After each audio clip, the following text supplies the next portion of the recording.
Hi ನಮಸ್ಕಾರ. Welcome to my YouTube channel. ಇವತ್ತು ನಮ್ಮ ಅತ್ತೆ ಬಂದಿದ್ದರು ಮನೆಗೆ. ಅವರೊಂದು ಬಾಳೆಕಾಯಿ ರೆಸಿಪಿ ಮಾಡೋಣ ಅಂತ ಮಾಡ್ತಾ ಇದ್ದೀವಿ.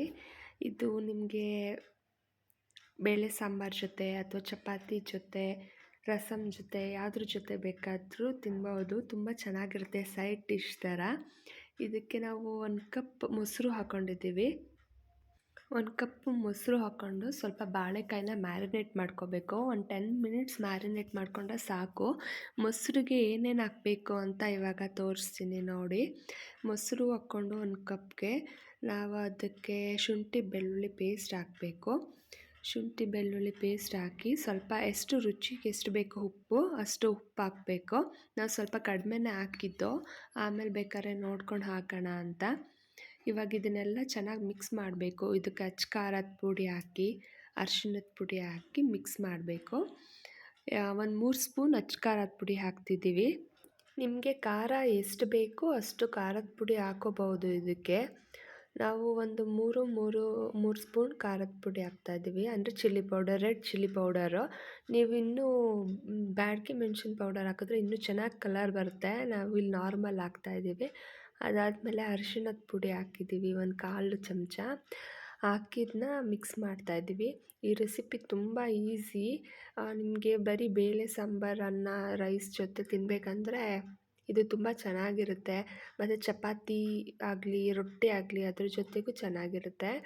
ನಾವಿವಾಗ ಮಿಕ್ಸ್ ಮಾಡಿರೋ ಇದಕ್ಕೆ ಬಾಳೆಕಾಯಿನ ಹಾಕಿ ಮ್ಯಾರಿನೇಟ್ ಮಾಡೋಣ ಅಂತ ಬಾಳೆಕಾಯಿನೆಲ್ಲ ಹಾಕ್ತಾಯಿದ್ದೀವಿ.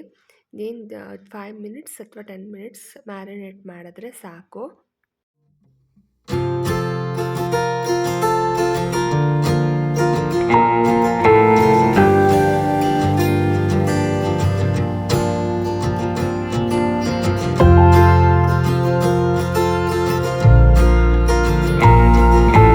ಇವಾಗ ನಾವು 5 ಮಿನಿಟ್ಸ್ ಮ್ಯಾರಿನೇಟ್ ಮಾಡಿದ್ದೀವಿ.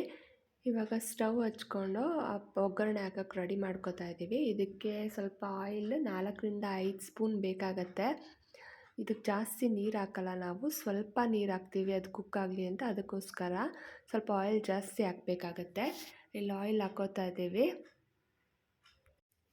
ಆಯಿಲ್ ಹಾಕಿದ್ಮೇಲೆ ಸ್ವಲ್ಪ ಆಯಿಲ್ ಬಿಸಿ ಹಾಕಬೇಕು. ಬಿಸಿ ಆದಮೇಲೆ ಸಾಸಿವೆ, ಹಿಂಗು ಎಲ್ಲ ರೆಡಿ ಮಾಡಿ ಇಟ್ಕೊಂಡಿದ್ದೀವಿ. ಸಾಸಿವೆ ಹಾಕ್ತಾಯಿದ್ದೀವಿ ಇವಾಗ ಆಯಿಲ್ಗೆ. ಸ್ವಲ್ಪ ಸಾಸಿವೆ ಚಿಟಪಟ ಅಂತ ಅನ್ನಬೇಕು, ಇಲ್ಲ ಅಂತ ಹೇಳಿದ್ರೆ ಗ್ರೇವಿ ಕಹಿ ಬಂದ್ಬಿಡುತ್ತೆ. ಸಾಸಿವೆ ಚಿಟಪಟ ಅನ್ನುವಾಗ ಒಂದು 1/4 ಚಮಚ ಹಿಂಗೆ ಹಾಕ್ತಾಯಿದ್ದೀವಿ. ಹಿಂಗೆ ಹಾಕಿ ಅದಾದಮೇಲೆ ಸ್ವಲ್ಪ ಕರ್ಬೇವಿನ ಸೊಪ್ಪು ಹಾಕ್ತಾಯಿದ್ದೀವಿ. ಕರ್ಬೇವಿನ ಸೊಪ್ಪು ಹಾಕಿ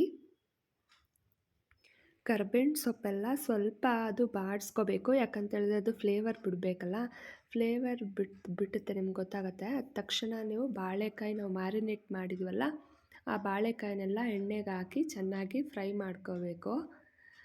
ಇವಾಗ ಎಣ್ಣೆಗೆ ಹಾಕ್ತಾಯಿದ್ದೀವಿ. ಈ ರೆಸಿಪಿ ತುಂಬ ಈಸಿ ಮತ್ತು ತುಂಬ ಕ್ವಿಕ್ಕಾಗಿ ಆಗುತ್ತೆ. ಮ್ಯಾರಿನೇಷನ್ಗೆ ಸ್ವಲ್ಪ ಟೈಮ್ ತೊಗೊಳೋದು ಬಿಟ್ಟರೆ ಒಂದು 5 ಮಿನಿಟ್ಸ್ ತುಂಬ ಬೇಗ ಆಗುತ್ತೆ. ತುಂಬ ಟೇಸ್ಟಿಯಾಗಿರುತ್ತೆ. ಯಾವಾಗಲೂ ಪಲ್ಯ ತಿಂದು ತಿಂದು ಬೋರ್ ಆಗಿರುತ್ತಲ್ಲ, ಆವಾಗ ನಾವು ಈ ಥರ ಮಾಡ್ಕೋಬೋದು. ತುಂಬ ಚೆನ್ನಾಗಿರುತ್ತೆ, ಟೇಸ್ಟಿಯಾಗಿರುತ್ತೆ, ಈಸಿಯಾಗಿರುತ್ತೆ. ಯಾರು ಬೇಕಾದರೂ ಮಾಡ್ಬೋದು. ಅಡುಗೆ ಬರದೇ ಇರೋರು ಸಹ ಇದನ್ನ ಟ್ರೈ ಮಾಡ್ಬೋದು. ಇದನ್ನ ಬ್ಯಾಚುಲರ್ಸ್ ಆಗಲಿ ಯಾರಾದರೂ ಇದನ್ನ ಟ್ರೈ ಮಾಡ್ಬೋದು. ಅವರು ಚೆನ್ನಾಗಿ ಬರುತ್ತೆ ಇದು ಟೇಸ್ಟು. ಸ್ವಲ್ಪ ನೀರು ಹಾಕ್ಕೋತಾ ಇದ್ದೀವಿ, ಅದು ಕುಕ್ ಆಗಬೇಕಲ್ಲ, ಚೆನ್ನಾಗಿ ಬಾಳೆಕಾಯಿ ಬೇಯಬೇಕು, ಸಾಫ್ಟ್ ಆಗಬೇಕು. ಮತ್ತು ಅದು ಗ್ರೇವಿ ಎಲ್ಲ ಅದಕ್ಕೆ ಅಂಟ್ಕೋಬೇಕು. ಆವಾಗ ತುಂಬ ಟೇಸ್ಟ್ ಚೆನ್ನಾಗಿರುತ್ತೆ. ಅಲ್ಲಿ ತನಕ ಅದನ್ನು ನಾವು ಬೇಯಿಸ್ಕೋಬೇಕು. ಇಲ್ಲಿ ಸ್ವಲ್ಪ ಉಪ್ಪು ಕಡಿಮೆ ಆಗಿತ್ತು, ಅದಕ್ಕೆ ಮತ್ತೆ ನಾವು ಸಾಲ್ಟ್ ಹಾಕ್ತಾಯಿದ್ದೀವಿ ಟೇಸ್ಟ್ ನೋಡಿಬಿಟ್ಟು. ನಿಮಗೆ ಬೇಕಾದರೆ ಎಷ್ಟು ಬೇಕೋ ಅಷ್ಟು ಹಾಕೋಬೋದು. ಸಾಲ್ಟ್ ಚೆಕ್ ಮಾಡಿ ಈ ಟೈಮಲ್ಲಿ ಬೇಕಾದರೂ ನೀವು ಸಾಲ್ಟನ್ನ ಸೇರಿಸ್ಕೋಬೋದು, ಏನು ಪ್ರಾಬ್ಲಮ್ ಇಲ್ಲ. ಮತ್ತು ಕ್ಲೋಸ್ ಮಾಡಿ ಒಂದು 5 ಮಿನಿಟ್ಸ್ ಚೆನ್ನಾಗಿ ಬೇಯಿಸಬೇಕು. ನಿಮಗೆ ಗೊತ್ತಾಗುತ್ತೆ ಬಾಳೆಕಾಯಿ ತಿಕ್ಕಾಗುತ್ತೆ ಗ್ರೇವಿ. ಅದಾದಮೇಲೆ ಬಾಳೆಕಾಯಿ ಬೆಂದಿದೆಯಾ ಇಲ್ವಾ ಅಂತ ಚೆಕ್ ಮಾಡಿ. ಬೆಂದಿರುತ್ತೆ ಬಾಳೆಕಾಯಿ, ಸಾಫ್ಟ್ ಆಗಿರೋದ್ರಿಂದ ಬೇಗ ಬೇಯುತ್ತೆ.